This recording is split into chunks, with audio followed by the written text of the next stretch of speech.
The Buffalo National River, the jewel of the Ozarks. 135 miles of one of the last remaining free-flowing, undammed waterways. Now, some unique facts about the Buffalo. First and foremost, March 1st, 1972, President Nixon signed the act to make the Buffalo America's first national river. The act helped preserve the 135 miles of waterway from dams, industrialization. It also protects the land surrounding it, as it is all public land, known for its primitive and manicured camping, world-class hiking, elk watching areas,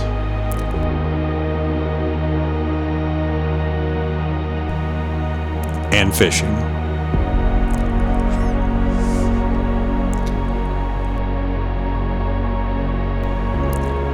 But the history of the Buffalo starts way before that.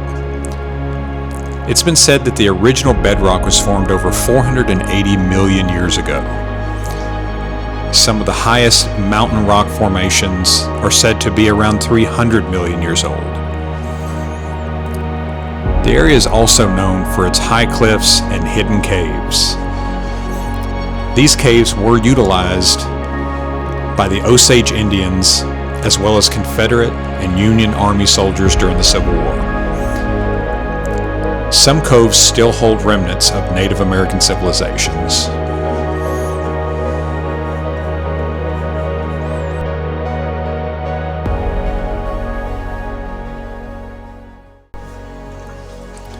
Several access points along the Buffalo still hold old homesteads and foundations from settlers that came to the area mining zinc, iron, and lead, among other things. But after World War I, a lot of these mining towns shut down, and the primary commerce of the area went to the timber industry.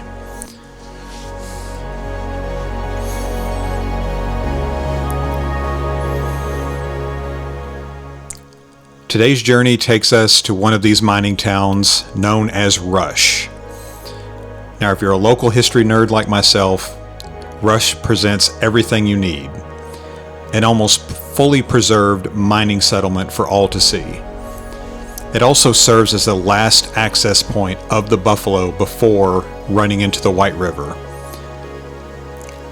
And this section is known as the Wilderness section.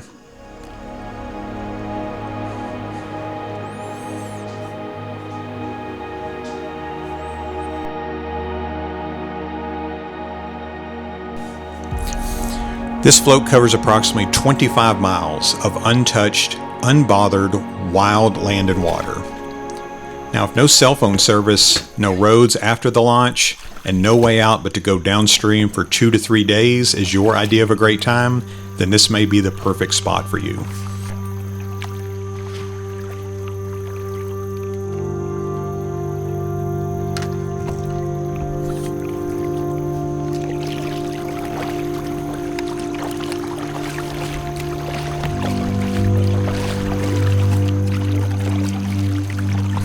This trip is also a different one for the Nucanoe U10 in that it's the first overnight trip. The biggest challenge for the kayak will be that it's loaded down considerably more than in past episodes, and the gear pod is a must for this trip in my opinion. It's where I stored food, clothing, camera batteries, accessories, snacks, lures, anything else I can fit into it. The gear pod is critical in this because it is removable and its portability makes it a crucial accessory for camping. Now, one of my favorite moments of any float is the launch. When you launch, there is that feeling of excitement, nerves, and still wondering what you forgot. The unknown and the challenges that will face us on our journey and how we will navigate them. I'm floating with a good friend in David, who used to work at the kayak shop with me. David runs a YouTube channel, Uncle David Outdoors, and primarily films himself floating the Buffalo. He also has an entire library of every inch of this river, both floating and camping, and if you want to check out his channel, I'll leave a link down in the description below.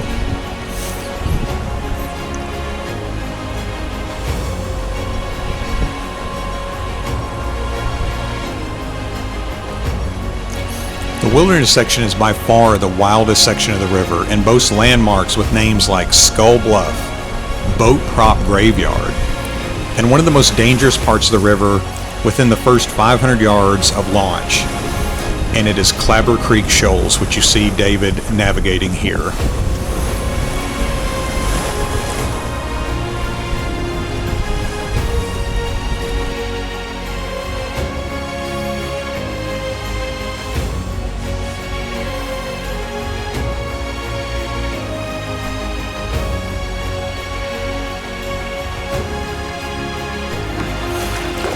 Now, I always say that sometimes the best paddlers know when to send it and when to drag it.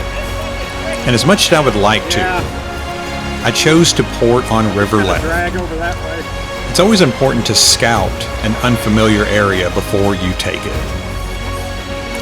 So me and David both getting out, looking ahead, and planning and navigating the challenge.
Now, I chose to port on river left.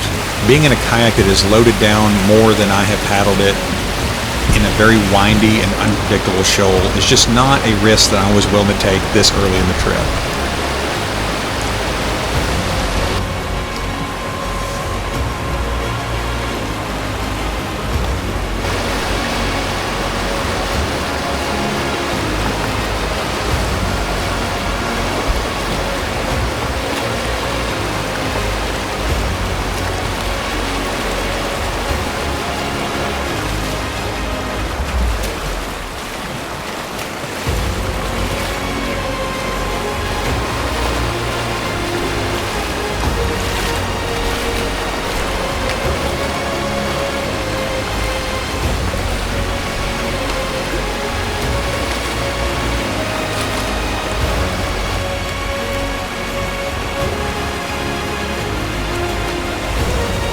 Now, as you can see here in the background, David has never met a shoal that he won't play in. Now, while you can see he's having a good time, please note that David is very experienced in both his kayak and his ability.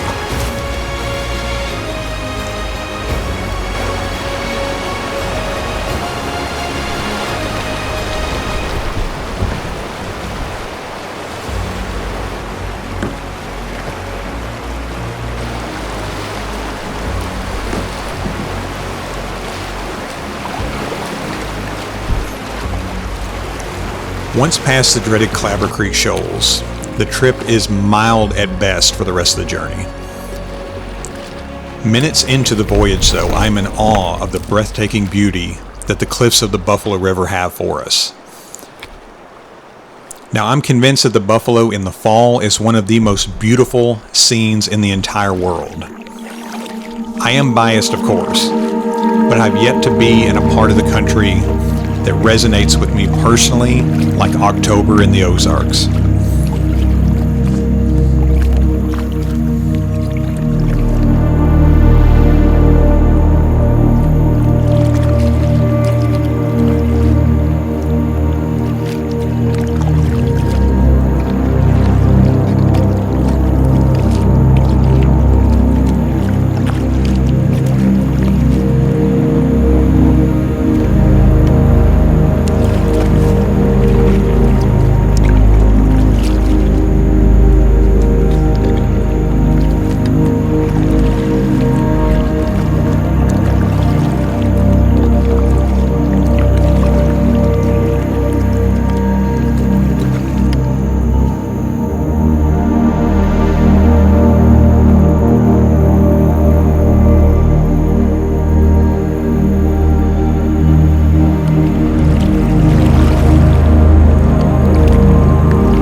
Now, I love fishing.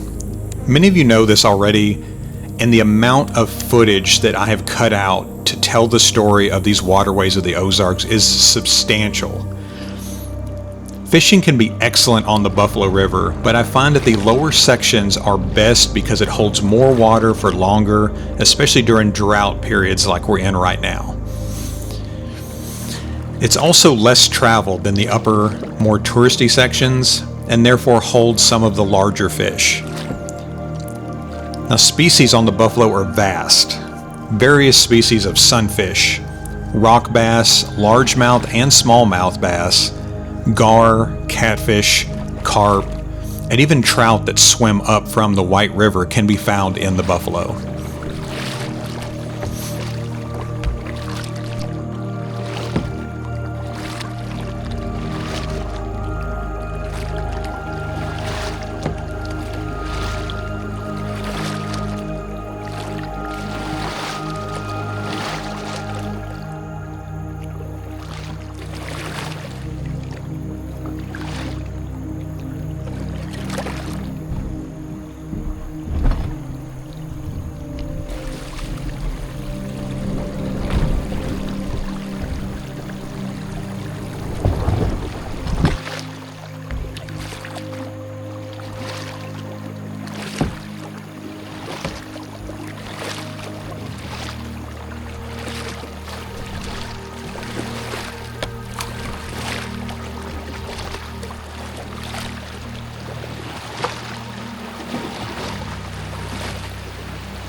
The wildlife on the buffalo is very plentiful.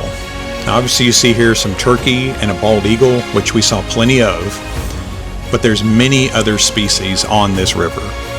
You'll have river otter, which has been a bit of a controversial topic here recently. Since the reintroduction of the river otter, many have felt like it has contributed to sharp declines in the smallmouth bass population.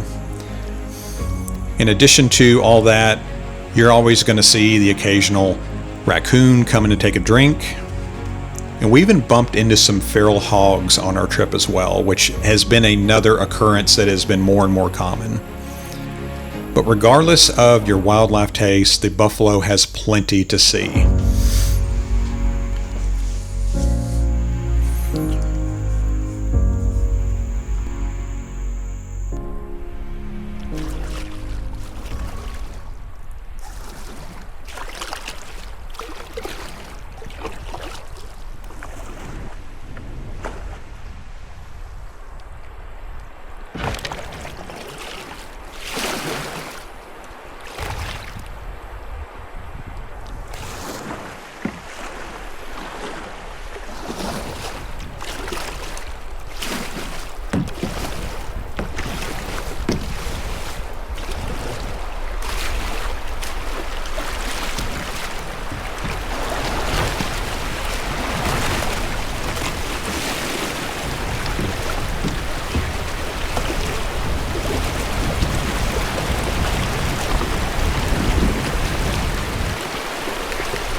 Now, in addition to wildlife, the buffalo can also be one of the more dangerous waterways in the area. Each year sees an average of 2 to 3 deaths every year. Now, these are going to range from drownings to falls. But when you think you might have things figured out, the river has a way of humbling you. This is where proper preparation, such as scouting, which we talked about earlier, and safety measures are needed. Wearing your PFD at all times can help ensure that you make it home safely and enjoy future trips on the buffalo.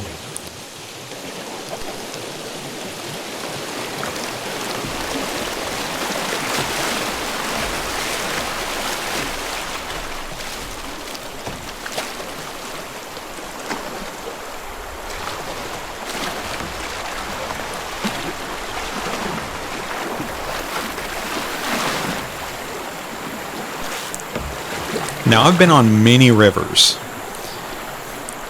and some more technical than the Buffalo. But the Buffalo River remains one of the few rivers that has crabbed me out of a kayak on several instances. Complacency and distracted paddling has definitely been a cause for me personally.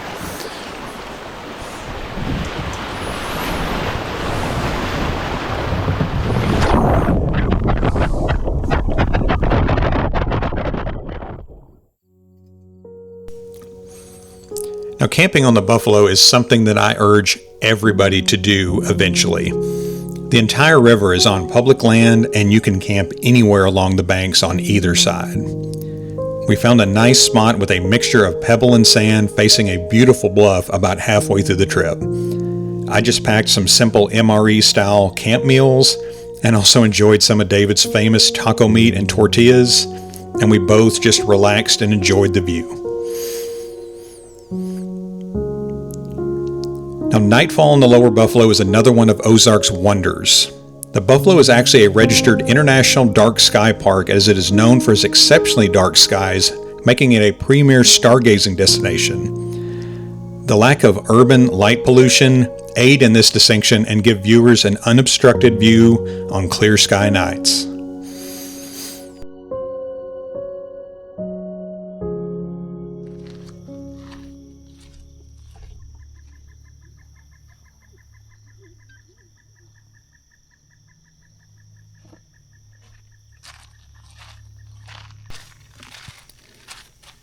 Day 2 saw some unexpected challenges for me personally. After waking up with a severe headache and nausea, I knew I was in for a tough day of paddling. Now, paddling the U10 fully loaded for the remaining 13 miles of the trip, I was up to the challenge, but I didn't know how much worse I was going to get.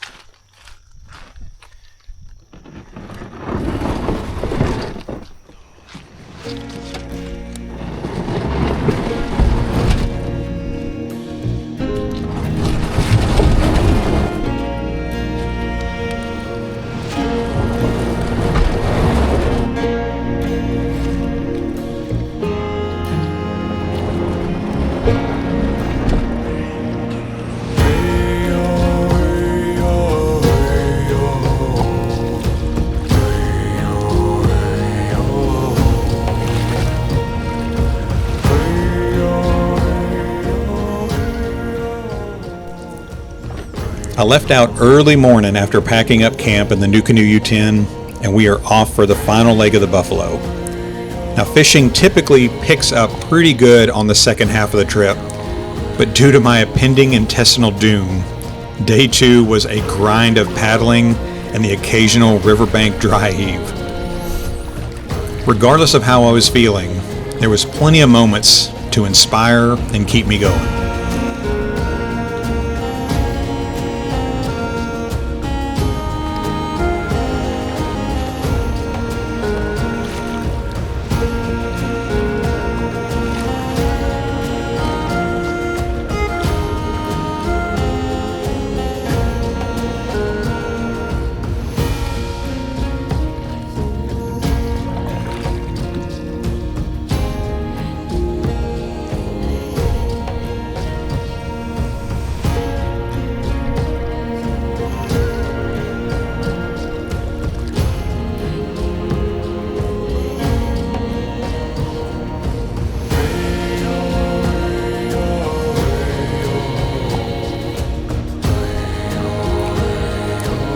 Now, I was also joined by an old friend from the previous day, and this wood duck.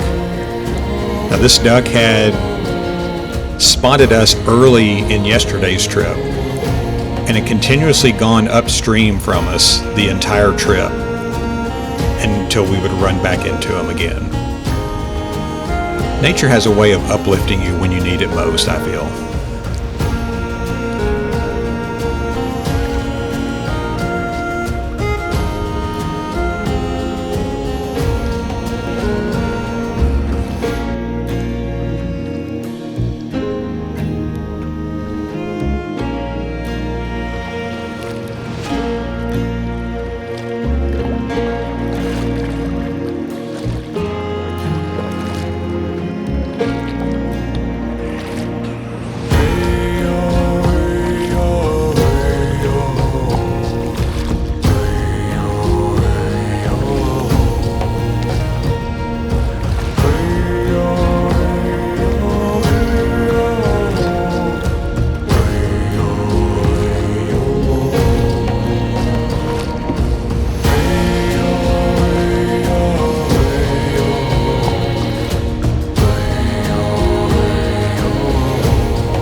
Obviously, if you see here, regardless of how I'm feeling, old habits die hard.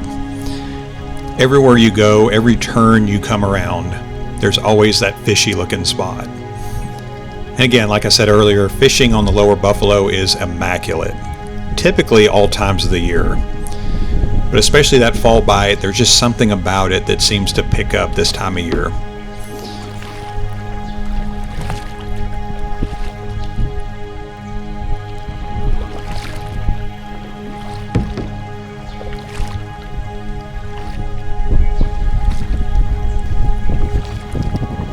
Now as we paddle through this stretch of the Buffalo, every turn has a new scenery that I've just never seen before.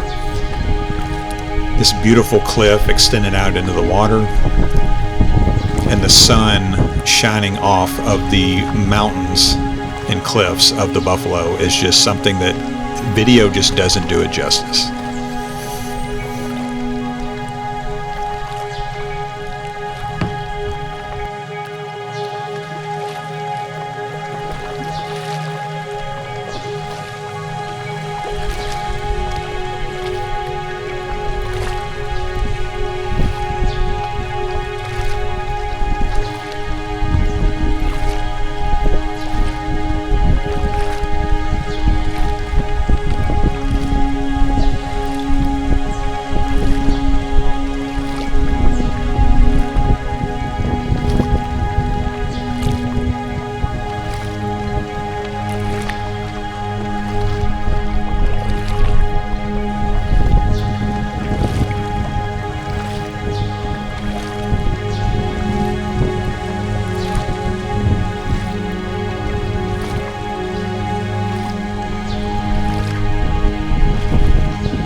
probably one of my favorite scenic areas of this trip is coming up just around this bend. So the entire river is full of trees and rock bluffs, but there was a particular slope that just stuck out to me. It's almost like a rolling meadow, and it reminded me a little bit of maybe Scotland or Ireland. Rolling meadows with rocky bluff just right in the middle of the trees.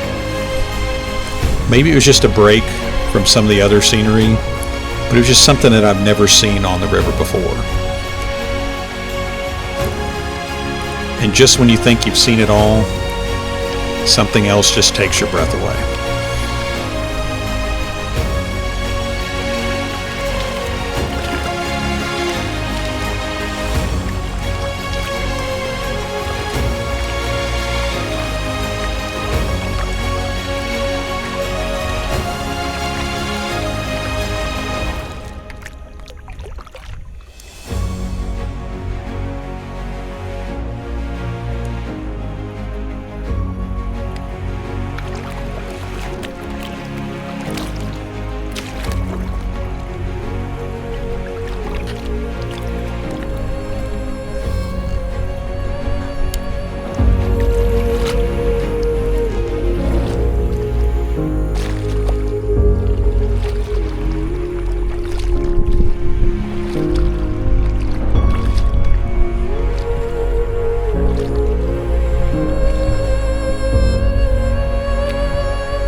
Just up ahead, we went across what they call Skull Bluff, what you see here. Now when you see Skull Bluff, you know you're getting toward the end of your float. There's still some light shoals and some decent moving water, but nothing crazy. Just enough to keep you moving.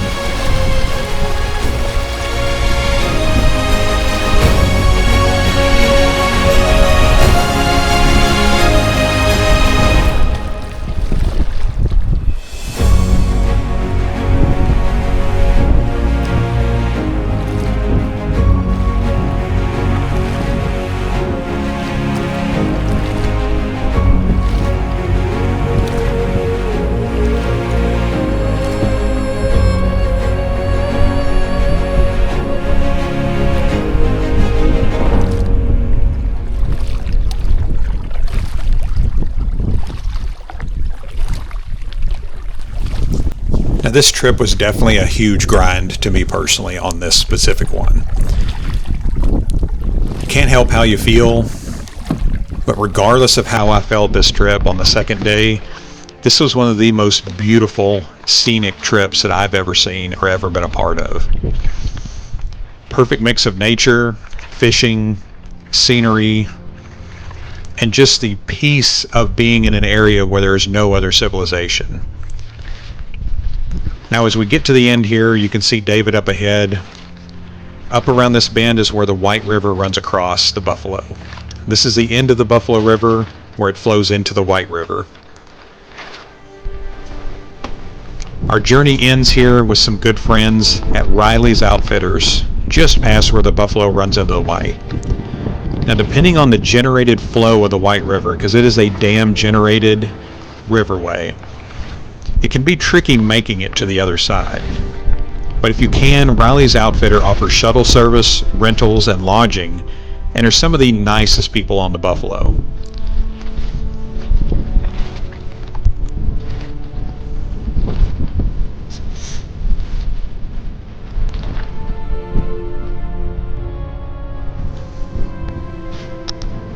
Now here, me and David are just discussing the best plan of attack for going across the current.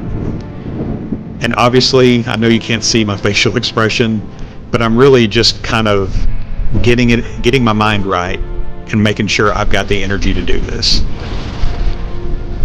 But once I've made up my mind, I start descending, digging in hard, moving as much water as I can, and getting the speed before I hit the current. There is a little bit of a spot in the middle where I can just paddle into and start floating back up.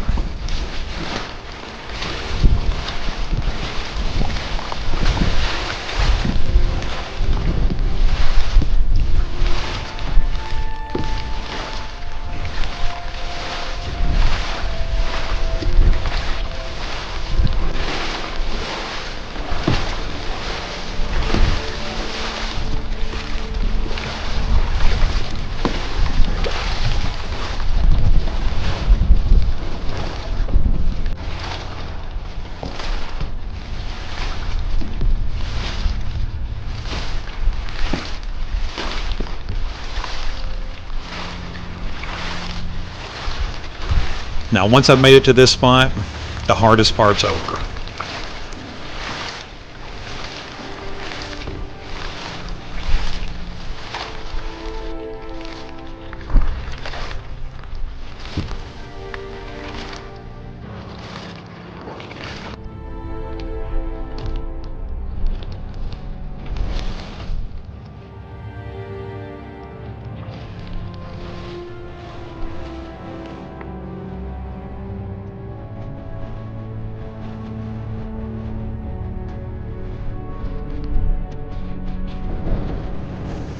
In low water, there's an island in the middle, which you see here on my right.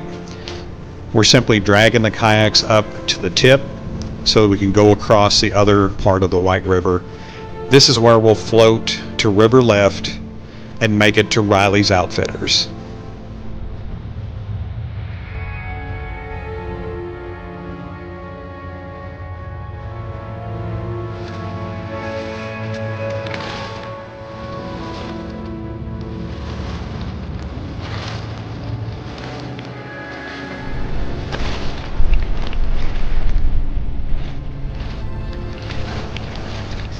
Now, of course, this is the part of the trip where I feel two different emotions.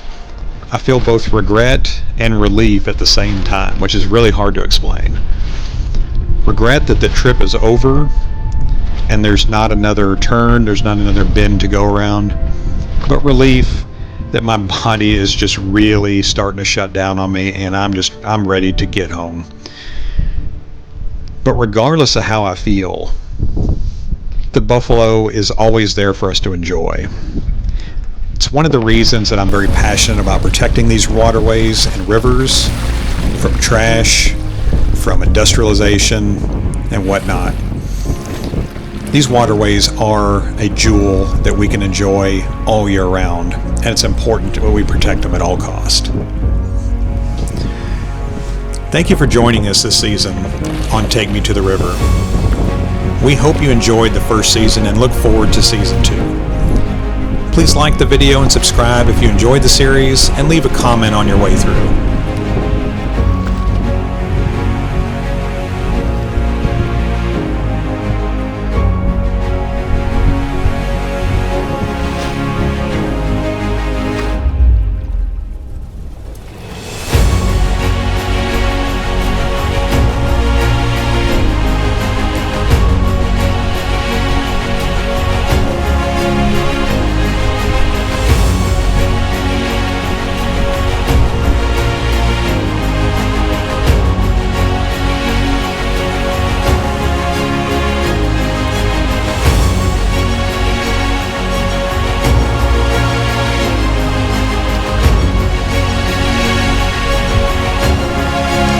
anyways, until next time, I will see you on the river.